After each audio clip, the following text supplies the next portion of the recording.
Assalamualaikum warahmatullahi wabarakatuh.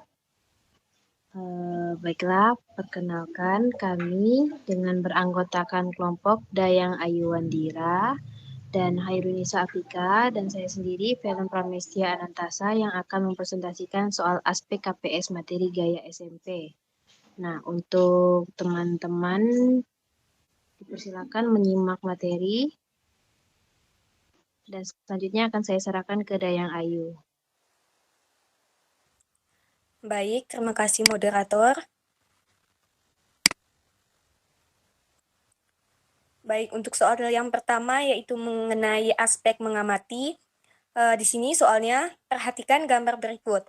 Balok ditarik dengan 3 gaya yang berbeda. Jika massa balok 4 kilo dan antara balok dengan lantai tidak ada gesekan, maka balok tersebut dalam keadaan A. Diam atau tidak bergerak, B. Bergerak lurus, berubah beraturan ke arah kanan, C. Bergerak lurus berubah beraturan ke arah kiri, dan D. Bergerak lurus ke atas. Next. Baik, untuk soal yang nomor 2 masih dengan aspek mengamati. Perhatikan gambar berikut. Yang pertama ada balok 75 kilo ditarik oleh gaya sebesar 150 Newton. Yang kedua balok 85 kilo ditarik dengan gaya 200 Newton. Yang ketiga balok 90 kilo ditarik dengan gaya 250 Newton. Dan yang keempat balok 100 kilo ditarik dengan gaya 300 Newton. Dari keempat balok di atas, percepatan paling besar terjadi pada balok A1, B2, C3, dan D4. Next.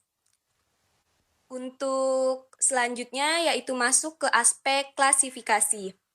Perhatikan pernyataan berikut. 1. Penumpang terdorong ke depan ketika bus yang melaju tetap tiba-tiba mengerem. Kedua, tumpukan buku di atas karton tidak akan jatuh saat karbon ditarik dengan cepat. Yang ketiga, ketika bermain skateboard saat kaki yang bebas mendorong tanah ke belakang, maka skateboard akan meluncur ke depan.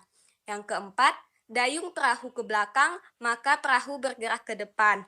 Pernyataan di atas A1 dan 2, B1 dan 3, C2 dan 3, dan D3 dan 4. Next.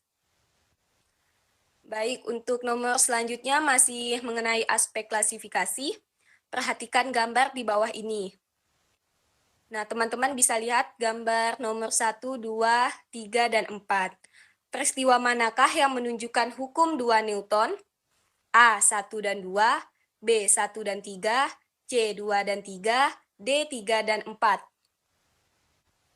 Next. Untuk selanjutnya mengenai aspek membuat kesimpulan. Soalnya Pak Haji Sulam mendorong gerobak yang massanya 40 kilo dengan gaya sebesar 100 Newton. Kemudian membeli lagi 2 karung beras masing-masing bermassa 30 kilo. Berikan kesimpulan mengenai gaya dan percepatan yang terjadi pada kasus di atas. A. Gaya dipengaruhi oleh percepatan benda. Semakin besar gaya, semakin kecil percepatannya. B. Massa di dalam gerobak bertambah besar. Pak Haji Sulam tidak perlu mengeluarkan gaya yang lebih besar agar percepatan gerobaknya tetap. C. Massa di dalam gerobak bertambah besar, sehingga Pak Haji Sulam harus mengeluarkan gaya yang lebih besar agar percepatan gerobaknya tetap. D. Massa di dalam gerobak tetap, dan gaya yang dikeluarkan Pak Haji Sulam sudah cukup besar. Next. Baik, untuk masih di aspek membuat kesimpulan soal selanjutnya, perhatikan gambar berikut. Nah, yang pertama ada mobil yang semula diam, kemudian mobil tiba-tiba bergerak. Berikan kesimpulanmu berdasarkan gambar di atas sesuai dengan hukum Newton yang terjadi. A. Benda cenderung mempertahankan kedudukannya, benda diam akan tetap diam, dan benda bergerak cenderung bergerak. B. Percepatan yang dialami benda berbanding lurus dengan gaya yang bekerja dan berbanding terbalik dengan massanya. C. Setiap gaya aksi yang bekerja maka akan timbul gaya reaksi yang besarnya sama. D. Apabila suatu benda memberikan gaya kepada benda lain, maka benda kedua memberikan gaya kepada benda yang pertama. Baik, untuk selanjutnya saya kembalikan ke moderator. Oke, baik, terima kasih Dayang yang telah mempresentasikan. Nah, selanjutnya akan dibahas oleh Hairunisa Afika. Kepada Hairunisa, saya persilakan. Baiklah, terima kasih atas kesempatannya. Untuk soal nomor 7 ini yaitu dalam aspek memprediksi. Perhatikan gambar berikut. Jika anak berbaju biru menarik tali dengan jumlah gaya sebesar 20 Newton dan anak berbaju merah menarik dengan jumlah gaya sebesar 10 Newton, apakah yang akan terjadi? A. Anak berbaju biru akan menang. B. Mereka tidak akan bergerak sama sekali. C. Anak berbaju merah akan menang. D. Kedua anak akan jatuh. Lanjut. Masih pada aspek yang sama yaitu memprediksi. Untuk nomor 8, Ahmad dan Hanif sedang bermain adu kelereng. Kelereng Hanif menabrak kelereng Ahmad yang sedang diam. Manakah dari kelima kejadian di bawah ini yang tidak mungkin terjadi setelah itu? A. Kedua kelereng bergerak ke arah yang berbeda. B. Kedua kelereng bergerak bersama-sama. C. Salah satu diam dan salah satu bergerak. D. Kedua kelereng diam. Dan E. Kelereng Hanif berbalik arah. Lanjut. Untuk nomor 9 ini yaitu aspek kemampuan berkomunikasi. 3 gaya yang masing-masing besarnya F1 sama dengan 22 Newton, F2 sama dengan 18 Newton, dan F3 sama dengan 40 Newton dikerjakan pada balok kayu. Menurut Anda, gaya yang bekerja pada balok yang memenuhi hukum Newton 1 ditunjukkan oleh gambar. Nah, untuk pilihannya ada A, B, dan C, dan D. Di sini ada gambar-gambarnya yang dapat dipilih oleh siswa. Lanjut. Untuk nomor soal 10 yaitu masih sama pada aspek kemampuan berkomunikasi. 3 orang anak, Adi, Tono, dan Sule, sedang bergantian bermain jungkit-jungkit. Mereka juga menggunakan permainan ini untuk membandingkan berat badan masing-masing. Ketika mereka saling bergantian satu sama lain, hasilnya diperlihatkan pada gambar berikut. Pada posisi pertama di mana Adi berada di posisi atas, dan Tono di bawah, dan yang kedua Tono masih juga berada di posisi bawah dan Sule berada di posisi atas, dan yang ketiga Adi di bawah dan Sule berada di atas. Nah, manakah urutan berat badan yang benar dari yang paling berat ke yang paling ringan? A. Adi, Tono, Sule. B. Adi, Sule, Tono. C. Tono, Adi, Sule. D. Sule, Adi, Tono. Lanjut. Untuk soal nomor 11 ini yaitu mengenai aspek merencanakan percobaan. 11. Bayu melakukan percobaan menjatuhkan 2 kertas dengan ukuran, jenis, dan dari ketinggian yang sama. Hasil percobaannya sebagai berikut, yaitu nomor ada 2, 1 dan 2 itu kondisi kertasnya yang pertama berupa lembaran, yang kedua gumpalan, dengan waktu yang sampai yang pertama yaitu 5 detik, yang kedua 2 detik. Hubungan antara gaya dan gerak berdasarkan percobaan tersebut adalah A. Kecilnya gaya gesek pada kertas yang permukaan luas menyebabkan kertas jatuh lebih cepat. B. Besarnya gaya gesek pada kertas yang permukaannya sempit menyebabkan kertas jatuh lebih lambat. C. Semakin sempit permukaan kertas maka waktu yang dibutuhkan semakin cepat. D. Semakin luas permukaan kertas maka waktu yang dibutuhkan semakin cepat. Lanjut. Masih pada aspek yang sama yaitu merencanakan percobaan.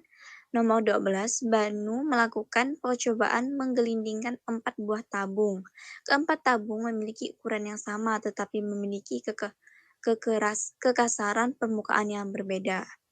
Hal ini menyebabkan keempat tabung memerlukan waktu yang berbeda untuk sampai pada ujung lintasan.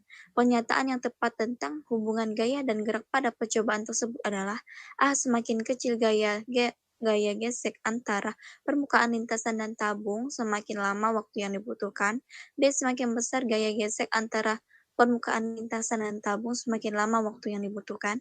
C. Semakin besar dorongan terhadap tabung, semakin lama waktu yang dibutuhkan. D. Semakin kecil dorongan terhadap tabung, semakin cepat waktu yang dibutuhkan. Baiklah, saya kembalikan ke moderator. Kita lanjutkan. Nah, yang pertama merumuskan hipotesis. Nah, di sini terdapat benda yang pertama berukuran 5 kg dan 3 kg. Yang terakhir itu ada ukuran 1 kg. Nah, sebelum melakukan percobaan, Anda harus melakukan hipotesis. Hipotesis yang diajukan adalah A. Semakin besar massa, semakin kecil gaya berat yang dihasilkan. B. Semakin kecil massa, semakin besar gaya berat yang dihasilkan. C. Semakin besar massa, semakin besar gaya berat yang dihasilkan. D. Ukuran massa tidak memengaruhi gaya berat. Nah, dengan aspek merumuskan hipotesis, Andi ingin melakukan percobaan gaya gesek antara balok dengan lantai. Lantai A merupakan lantai yang memiliki permukaan kasar dan lantai B memiliki permukaan yang licin. Sebelum melakukan percobaan, Andi harus mengajukan hipotesis. Hipotesis yang tepat adalah A. Semakin kasar permukaan lantai, semakin kecil gaya gesek yang dihasilkan. B. Semakin licin permukaan lantai, semakin kecil gaya gesek yang dihasilkan. C. Permukaan lantai tidak memengaruhi gaya gesek. D. Massa balok tidak memengaruhi gaya gesek. Selanjutnya, menginterpretasi data. Nah, perhatikan tabel berikut. Waktu tempuh 1 dengan jarak tempuh 2. Waktu tempuh 2, jarak tempuh 8, waktu tempuh 3, jarak tempuh 18, waktu tempuh 5, jarak tempuh 50. Grafik yang menunjukkan hubungan antara jarak dan waktu pada gerak lurus beraturan adalah. Nah, selanjutnya masih menginterpretasi data. Perhatikan tabel berikut yang mencatat waktu tempuh dan jarak tempuh berbagai benda. Nah, dapat dilihat waktu tempuh benda 1, benda 2, benda 3 yang memiliki jarak tempuh dengan waktu tempuh 1 sekon, 2 sekon, 3 sekon, dan 5 sekon. Nah, pertanyaannya, benda yang mengalami gerak lurus berubah beraturan adalah A1 dan 3, B1 dan 4, C3 dan 4, D2 dan 4. Selanjutnya, menerapkan konsep. Nah, yang pertama, bila kita mengendarai mobil yang bergerak dengan kecepatan tetap, kemudian mobil tiba-tiba direm mendadak, maka kita akan terdorong ke depan. Hal ini sesuai dengan A. Hukum gravitasi Newton, B. Hukum 1 Newton, C. Hukum 2 Newton, D. Hukum 3 Newton. Nah, yang terakhir, dengan aspek penerapan konsep. Seorang anak sedang bermain mobil-mobilan di area bermain. Jika kalian adalah teknisi pembuatan mobil-mobilan tersebut, bagaimana keadaan permukaan ban agar gaya geseknya kecil jika bersentuhan dengan lantai? A. Kasar, karena semakin kasar permukaan ban yang bersentuhan dengan lantai, semakin kecil gaya geseknya. B. Kasar, karena semakin kasar permukaan ban yang bersentuhan dengan lantai, semakin besar gaya geseknya. C. Licin, karena semakin licin permukaan ban yang bersentuhan dengan lantai, semakin kecil gaya geseknya. D. Licin, karena semakin licin permukaan ban yang bersentuhan dengan lantai, semakin besar gaya geseknya. Oke, mungkin itu yang dapat kami sampaikan. Kurang lebihnya mohon dimaafkan. Kami akhiri. Wabillahi taufiq wal hidayah. Wassalamualaikum warahmatullahi wabarakatuh. Waalaikumsalam warahmatullahi wabarakatuh.